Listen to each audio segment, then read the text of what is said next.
Hello, I'm Dr. William Short of Herstwyk. Herstwyk has been researching the combative methods of Vikings for over 20 years. More recently, we've been investigating the Viking Age battle tactic of attacking a man by burning him in his longhouse, a commonly used battle tactic.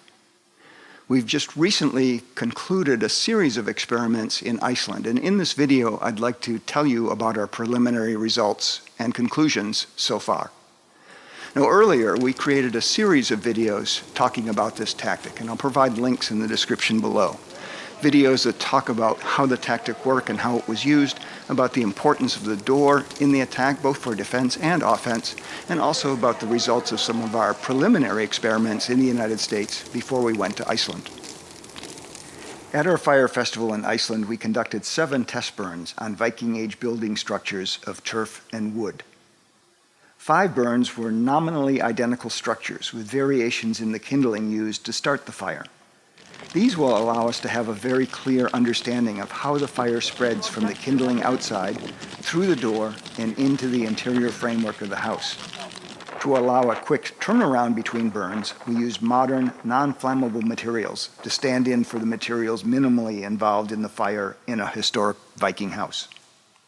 One burn was of the door, passageway, and first room of a Viking Age turf house, the Anddyri. This was built from wood and turf. And one burn was of the door and door frame to test the ability of sour whey, Misa, to suppress or extinguish the fire. And the literary sources tell us that Misa applied with goatskins was used to try to extinguish the fire from the inside.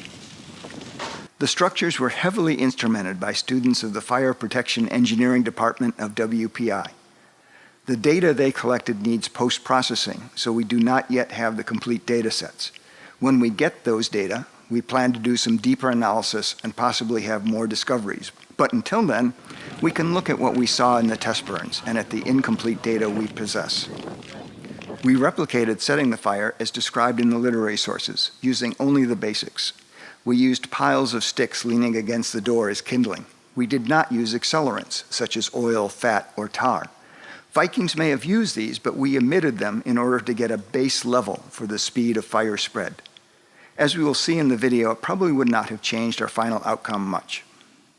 Now, for some of the test burns, we ignited the fire with flint and fire steel.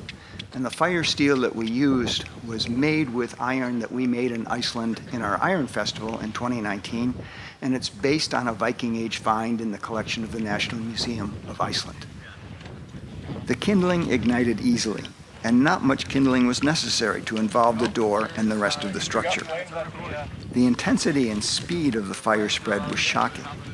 Video from inside the burning structure gives a sense of the urgency and the horror that Viking Age people must have felt. The camera is on the floor of the Anddyri of the house, looking up at the roof. The door and the passageway are on the left, the Anddyri of the house on the right. The fire spread from the outside of the door to the inside of the wood framing of the passageway, through the turf wall and into the wood framing of the house. Less than a minute after flames have entered the door, flames are shooting like a blowtorch into the interior of the house. These images remind us of what we read in the literary sources, and they bring home the terror of this kind of attack in a very visual way. It was only a matter of minutes before the house was filled with smoke, making it nearly impossible to see, breathe, or think rationally. Human life quickly became untenable inside the house. 6 minutes after the kindling was ignited, people inside are likely to be dead. At head level in the Anddyri, the temperature was 150 degrees.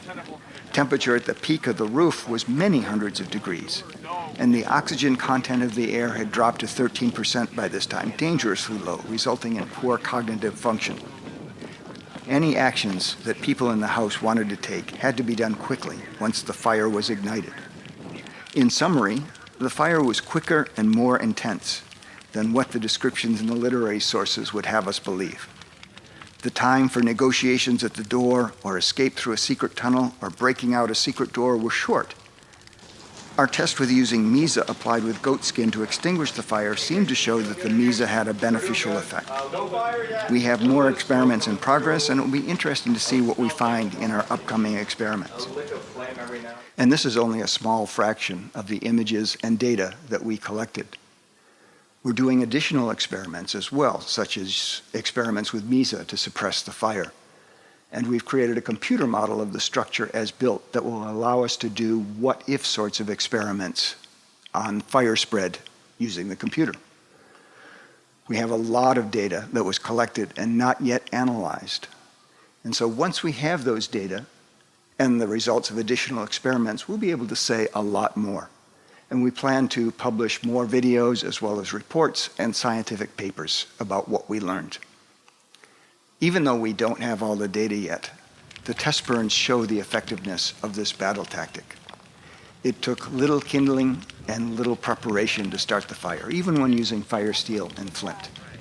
It makes one wonder about the penalties for using this battle tactic described in the Viking Age law code Grágás. The law says that if the burners brought fire with them to the burning site, suggesting premeditation, the penalty was more severe, full outlawry rather than lesser outlawry if they did not. It makes one wonder if the law is referring to bringing kindling to the site rather than bringing a burning brand, since we found it was so easy to set the fire. The test burns show that the people on the inside were doomed to die unless they had an escape route plan, such as a secret tunnel, or they had the presence of mind to apply Mesa to the fire. It was not a matter of hours or tens of minutes. In mere minutes after the fire was ignited, the people on the inside were doomed to die.